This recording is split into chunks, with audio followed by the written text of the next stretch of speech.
What's up, everybody? So I'm doing this one from the kitchen this time. I don't have much of a choice. Still on the verge of relocating to one more place. You know, we're gonna be going from here to my apartment, which isn't till October 2nd. So in the meantime, still camping out. So bear with me on the backgrounds and all that stuff. So, what's up, everybody? Blessed be. My name is Mannun, and you're watching Witch in the Working, where we will be discussing all things witchy in and around, throughout and about, above, below, and beyond. Please visit me on my other platforms as well, including Facebook, Instagram, and Patreon, all linked down in the description below. The full script to this video and most of my others is available on my Patreon account for download, if desired, you know, if you want them. Also, please visit my Shopify store, also listed in the description below, to get your Witch in the Working shirts, mugs, bags, beanies, or what have you. In Wicca and Witchcraft, we fall into two categories. Those of us who work as solitaires and those of us who work in a group setting called a coven.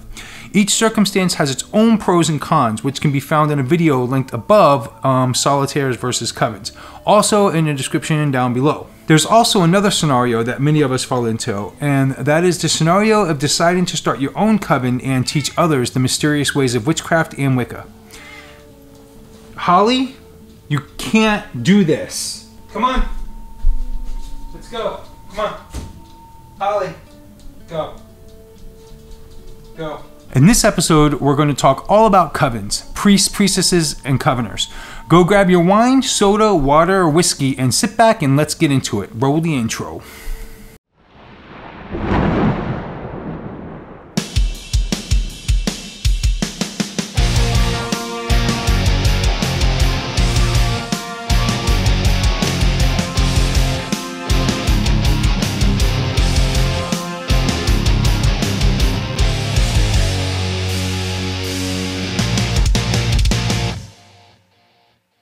Welcome back, everyone.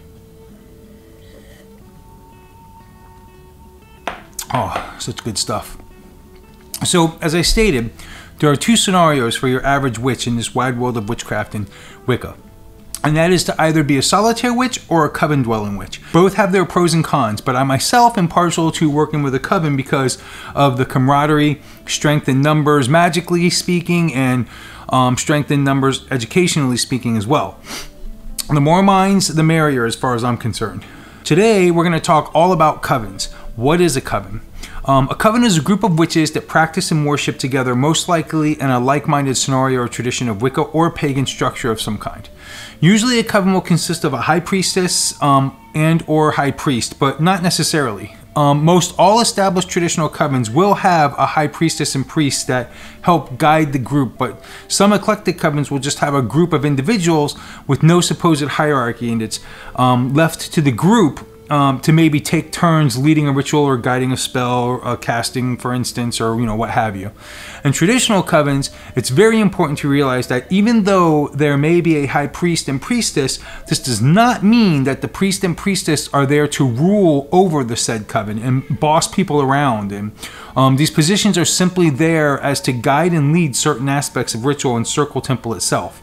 The priest and priestess are normally, traditionally speaking anyways, an initiated and elevated couple that are there to teach the others and guide them in the particular tradition the coven is engaged with. These people have put in the time and energy to learn and master the ins and outs of a particular tradition and trained to teach others this particular tradition, as the tradition requires students to be trained in the rituals, workings, politics, and whatever shenanigans and good times that tradition has to offer. It's very important for teachers to rise from the mist in these traditions, because without these teachers, the traditions would die out, as there would be no one to teach others and carry them on generation to generation. Groups and covens that happen to gather together and the leaders that guide them pop up all the time in the craft world, both traditionally and eclectically. Traditionally, there isn't much to worry about, as a tradition is a well-established lineage of Wicca or witchcraft, and most all established traditions, Gardnerian, Alexandrian, Georgian, Blue Star, etc., have a very guarded system of checks and balances balances for not only systems of teaching for that particular tradition, but also a system to keep just anyone from claiming to be an initiated witch of a particular tradition when they're not. In Gardnerian tradition, we call these people Fraudnerians, and in Alexandrian, they're called Alexandronauts. And they are called out within weeks of the claim, and ultimately any students they gathered unfortunately are informed that they're dealing with frauds, and if they're truly seeking to be taught in whatever tradition they sought out, they're usually then guided to a true and real high priest and priestess of said tradition to establish and begin their true training. It doesn't happen often, but it does happen, and it completely sucks and begins a cycle of trust issues with others in the occult realms that surround us. Eclectically, these groups may have a rough start, but only because they may have not had the structure the established systems possess. Many times these new systems are cherry-picked from many established teachings and then built from scratch. So a few people who may have decided to put together their own version of Wicca that speaks well to them may grab some books or mini books on the subject, scan them over and pick out the specific things they like best, and then use those things as building blocks for the new eclectic tradition they're putting together, for instance. I myself did this back in the early 1990s when I first got interested in Wicca. I was reading books left and right on Wicca and decided to start doing some ritual. Tried it out on my own and found out that I just didn't have the effect that it wanted, that I was desiring at the time to do it by myself. I asked a friend of mine if she would help me out and participate in the ritual with me, and she said absolutely, it'd be more than happy and it'll be a blast. After that, we'd started working some ritual together that we again cherry-picked from many sources. We had some other friends we told about our shenanigans, and they wanted to check it out too. The next thing you know, we had a group of like-minded individuals working together with Wiccan rituals and all having a ton of fun doing it, and most importantly, fulfilling that desire and passion to work with the craft and the old ones. When we started this coven, it was on the premise that no one person would be hierarchically placed above another, and all would be equal in rank and position. My friend and I bought a large blank book and wrote down the order of erecting our temple and closing our temple, and I also created a full moon ritual and a ritual for each of the 8 Sabbats, all written down in this large blank book that would ultimately become the Coven Book of Shadows. As time went on, many other writings went into this book, such as the altar layout, the circle layout, spells and path workings that we produced and we created as we went along. There was no name for our system, just some people gathered together and having fun. Well, one day, I was at a witchcraft store and speaking to an older woman who would later become one of my witch queens. She was very curious about this group of people that I crafted with, and she asked me, what tradition do I belong to? I told her, it's no tradition. It's simply something we created from many sources, and we just do it. She told me, well, I'd like for you to speak at some of my Wicca 101 classes, but in order for you to do this, I need to know what to call your system, your tradition, so to speak. I was very much wanting to speak to others about Wicca as I perceived it, just like I'm doing now, and I always had a passion to teach others about Wicca, so I didn't want to pass this opportunity up. I thought about it for a while, and I named the thrown together tradition the Wittian tradition. The name was just something that sounded good to me and my girlfriend at the time, so we just went with it. I told the woman the tradition name, and she said, great. I'll make the announcement that Mannun and Lakothia, priest and priestess of the Wittian tradition, will be teaching the next Wicca 101 class this month. I said, whoa, put the brakes on, girlie. We are not a priest and priestess, as we have no hierarchy in this coven. She said, oh, okay. Well, who leads the coven during ritual and workings? Who guides the others on what to do next? I said, well, I do, and my girlfriend here, we do, I guess. She said, okay, well, who guides the rest of your coveners when they have questions and can't figure something out? I said again, well, either myself or my girlfriend. The older woman said again, well, why do you do these things and why do you guide them? I said, well, simply because we've read more and know more than they do, and for right now anyhow, so we tend to guide them in the right direction. She pondered this for a moment and said, well, then I guess if you're leading the rituals and these people come to you for guidance and answers, doesn't that kind of make you a sort of priest and priestess, craft speaking, of course, to these people? I had no argument back, so I reluctantly said, well, yeah, I guess, but I was still in denial and claimed for the announcement in the paper It's fine. But I said, we are not a priest and priestess. So after that, naturally, the others that were in my coven started looking to us as such, regardless of our denials. And naturally, we were ultimately entitled their priest and priestess by their choosing. And so it just stuck. Kind of just naturally came along. Even though we didn't want it to happen, in the end, it does, even if there's no term to label it. Why we were in this denial in the beginning, I have no idea. But in the end, I have to say every group needs a leader and someone to guide them further on in their journeys, especially those who are coming into a path learning at square one as the symbolic fool, so to speak, opened and eager and ready to take that next step into the unknown. It's okay to have this leadership and guiding light role when it comes to creating and teaching a coven.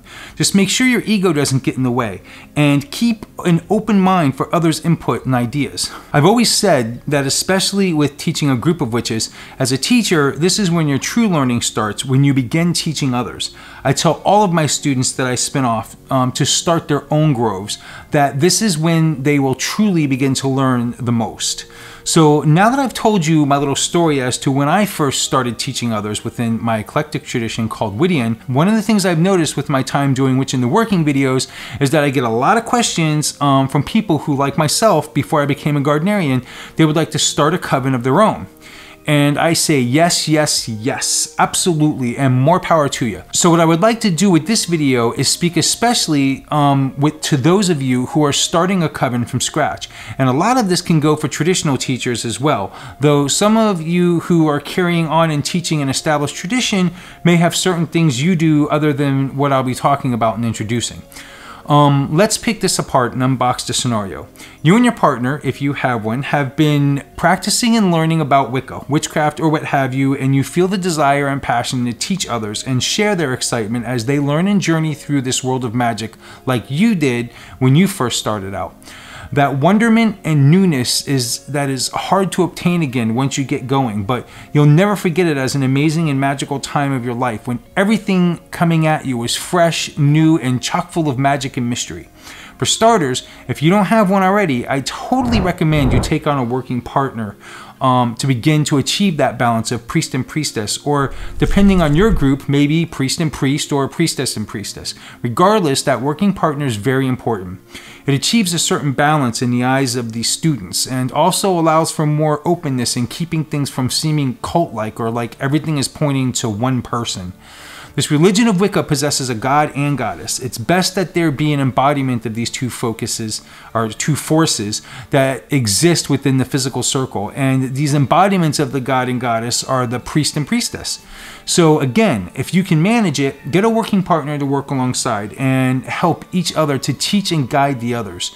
You will end up finding out over time that the two of you actually will develop certain roles to your student. For instance, in my covens, I was always the teacher and the one people came to when they had questions about Wicca or witchcraft. And my partner, my priestess, was the consoler. She was the one everyone went to with the problems and issues that needed to be worked out. These roles developed this way. We didn't plan it out. It just happened naturally. Another thing I'd like to stress tremendously is please, please do not do this for monetary purposes. Do not start a coven to make money off of others to teach them. It's just bad form and so impersonal. A true coven of witches is meant to be family-like and very bonded, and this becomes impossible when money is involved.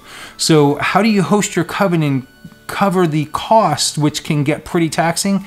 Have the coveners bring things with them to circle gather night. Ask one of your coveners to bring flowers, and another to bring a bottle of wine or two, and another to bring cakes for cakes and wine, and another to bring some candles. Delegate the responsibilities to some of the others to help compensate for some of the cost. During Sabbats and larger gatherings, have everyone bring a covered dish to share with everyone else. This practice keeps the cost of running a gathering down and shared amongst the many, and by having the group share in the expense. This keeps the exchanging of money from happening and dampening the group energy. So again, no money exchange with others. Forget it. Something else you need to consider is a magical or sacred space. Where is your coven going to gather, for instance? This needs to be a year-round place to work. When I had my first coven, we would practice in the woods for the dry half of the year and in a room that I had in my house for the wet half of the year.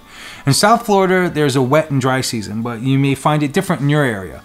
If you can come up with a permanent circle area, sacred space, so to speak, that's awesome, but many of us cannot. So, it's going to be, if you can, you're lucky. There's nothing wrong with moving some furniture around and making a sacred space happen. Some people create a sacred space by getting a shed or converting a garage, for instance. See my video on sacred spaces linked above and in the description below. Regardless, whether it's at your home or somewhere else, you will need a place to practice with your coven, and preferably somewhere that can be consistent, not a different space every time. And there's a good reason for this, as consistency has great importance in ritual practice. Let me explain something from a student's point of view. This person has probably just discovered Wicca and has delved into a few books, and by that point is really confused about a lot of things and especially overwhelmed with even more. This way of life is a lot to take in, and people develop a passion for it very early on. And this passion drives them to become an open vessel, ready to receive any and all information they can take in.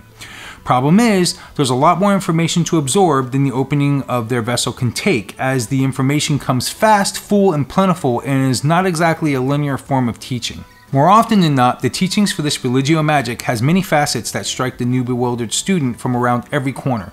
Just when they think they may have an inkling of a grasp on a particular subject, wham, a whole new subject or concept comes firing out of left field, causing more twists and turns than the mind can handle for many of us. For you, the new student, I give you the same message to all of you, and it's very simple.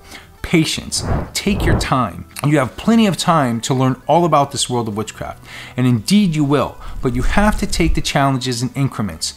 One way of doing this is read, and I'll tell you why. As you read a book and you finish it, you most likely took in quite a bit from it, and some of the stuff stuck and some didn't. That's okay, because that same stuff that didn't stick is ready and waiting in the very next book you pick up and read. Wicca and Witchcraft, for the most part, is the same stuff over and over again. Just about every author out there who writes a 101 book on Wicca is going to write about the same material that was previously written. The only thing that separates one author from another is their style of writing and their creativity to try and make the same old sound more interesting than the last guy. It's like taking the song Stairway to Heaven and trying to rewrite it using the same melody and same lyrics over and over again. Wicca 101 is Wicca 101 is Wicca 101.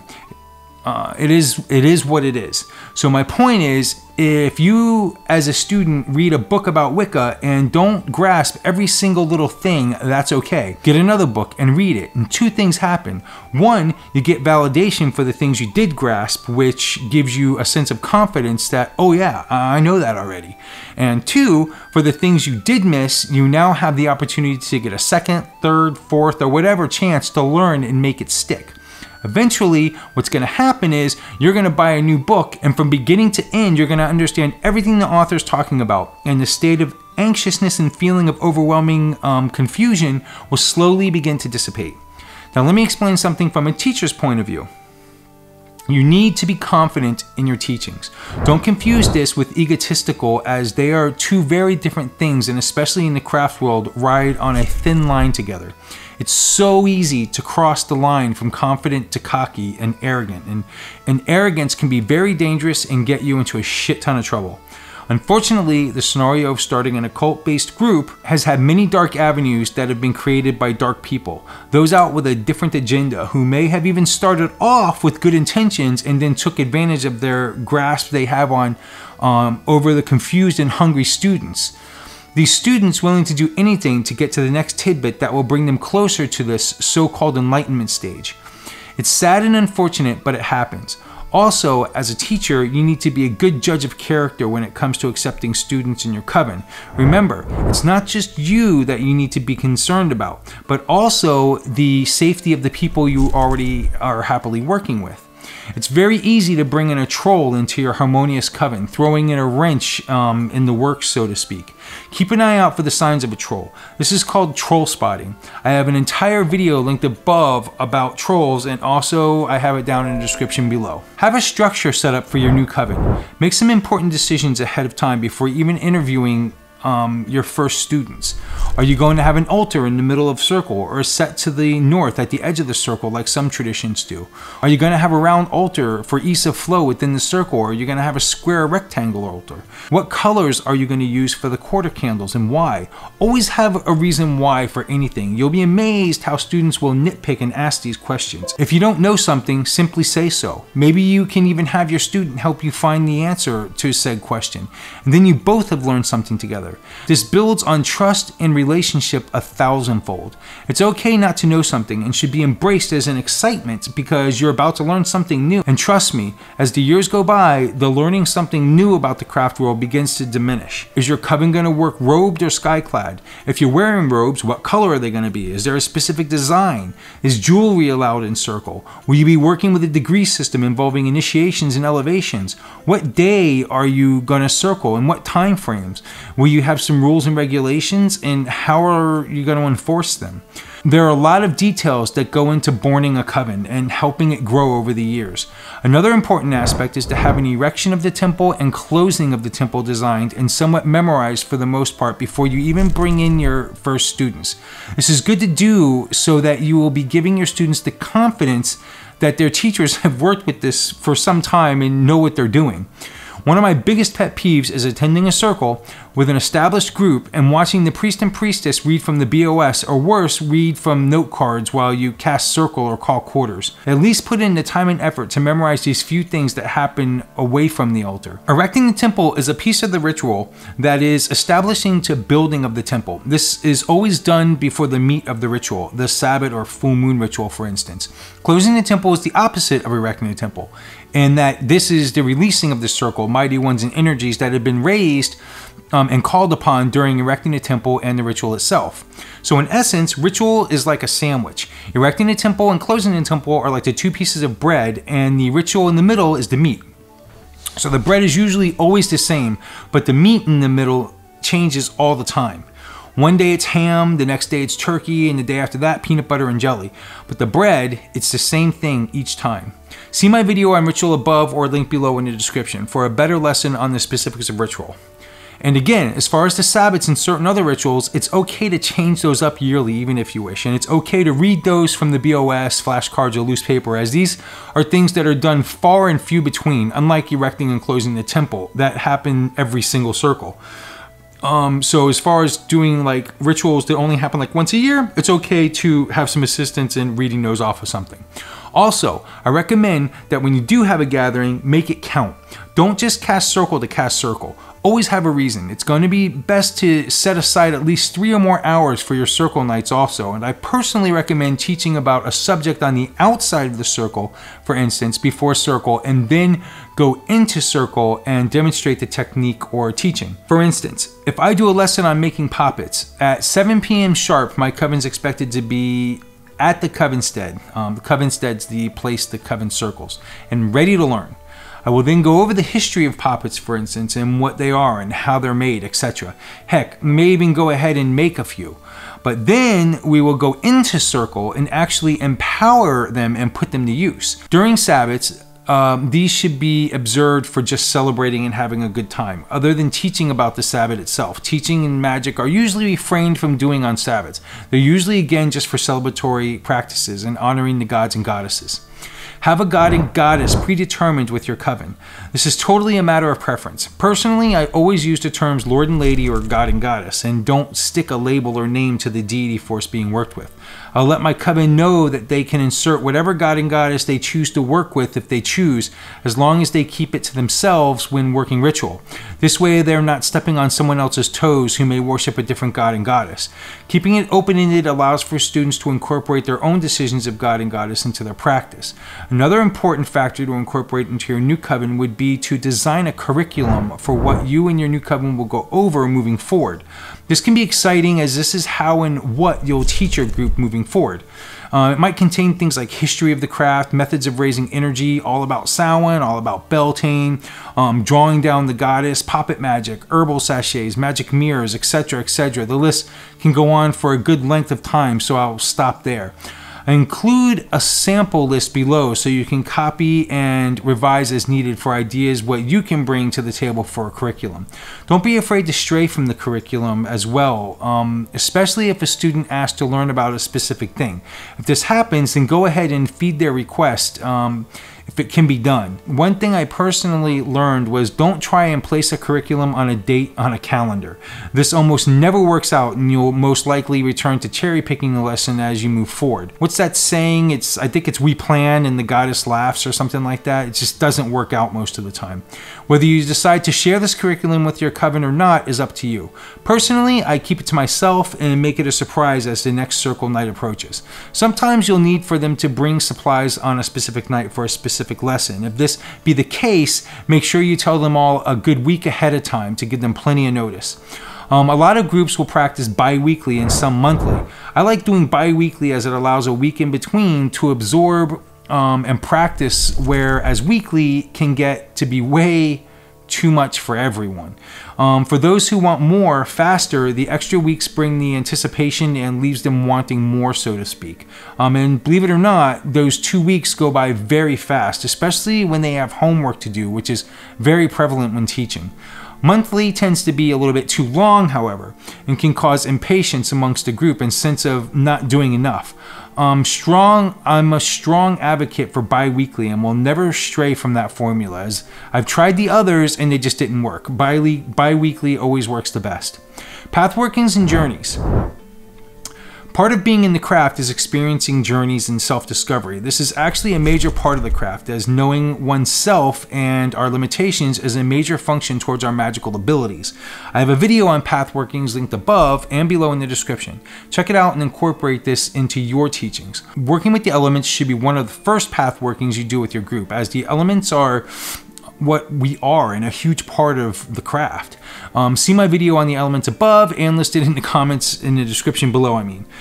Print the packet I've associated with that pathworking and play the audio file associated with that journey to your coveners. They'll love it, and it's pretty much a holding your hand through the whole thing process, but it's such an amazing experience for them to go through. This pathworking in particular actually extends for 4 to 8 months, so it's a sort of extended journey that will be intertwined with other teachings. Also, if you didn't practice any of these journeys, do it with your coven now and also share your experiences with the coven.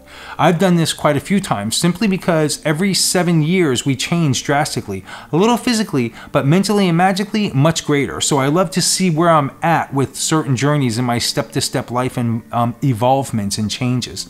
Almost like a sort of magical extended ongoing education that many professionals have to keep up with as they progress through the years. Again, letting your student know that you too are always learning and always developing is one of the best things you can do to keep a solid and grounded relationship with your coven. Don't let that ego get in the way. Some journeys and pathworkings you can borrow from me are the elements, the fairy realm, totem animals, and the shadow self. I have all of those in previous videos, and you can download the pathworkings and play them for your coven when you get to those subjects. In fact, if you backtrack through a lot of my videos from episode 1 through now, you'll have like an entire year's worth of lessons and ideas to share with your coven moving forward. A coven name and symbol. Also, something you will want to do before you start gathering students for interviews to join your coven is to come up with a name for your coven and a coven symbol.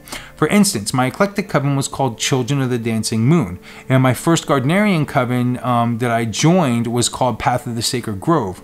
Once I started my own Gardnerian coven, I named it Path of the Sacred Pinnacle. A coven symbol is exactly that if you choose to have one. It's just a symbol that will symbolize what your coven speaks and represents. This is the symbol for Rich in the Working, which could very easily also be a good example of a coven symbol.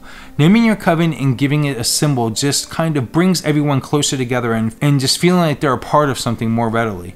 It's very, very important for your students to feel like they are a part of something very special, mainly because they are, but sometimes this needs to be represented and pushed a little for our own self and being. Other things that can be done as a coven to bring around and create that sense of belonging is your ritual garb.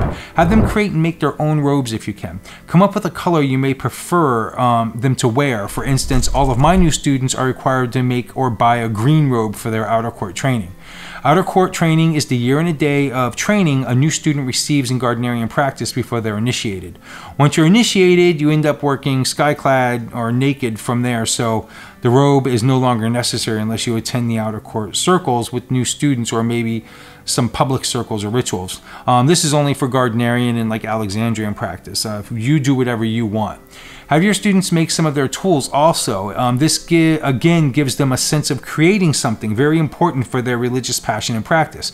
Maybe create their own athame, for instance. It's not really that hard to do, and I'll be making a video in the that goes through the process of this very soon to share with everyone. Also very important, your students memorizing and participating in erecting and closing of the temple most definitely instills a feeling of belonging, sharing, and accomplishment. Let your students have a piece of your ritual at a time to take home and memorize it. In 2 weeks at the next circle, have them actually perform the piece of ritual. For instance, one of your students takes home and memorizes the calling of the quarters. At the next circle, they actually perform the calling of the quarters. This is so very important to establish a solid and stable ground of confidence, belonging, and participation amongst your coven, and sets forth the scenario of eventually having a circle that works like a well-greased wheel, flawless and powerful to say the least. So you're ready to run out and start getting some potential students to join your coven. This is a very exciting time. One of the best ways to do this is good old-fashioned advertising. You can find some local craft or bookstores that will allow you to put up flyers to show others and to try to call in on others. Facebook does wonders in this scenario. There are even websites that will do this for you for both teachers looking for students and students looking for covens. I have a few listed down below. Some of you may already have some family and friends who are waiting to join your coven. Great, hop to it. For those peeps that are wanting to join and you don't know them from a hole in the ground, it's a little more difficult.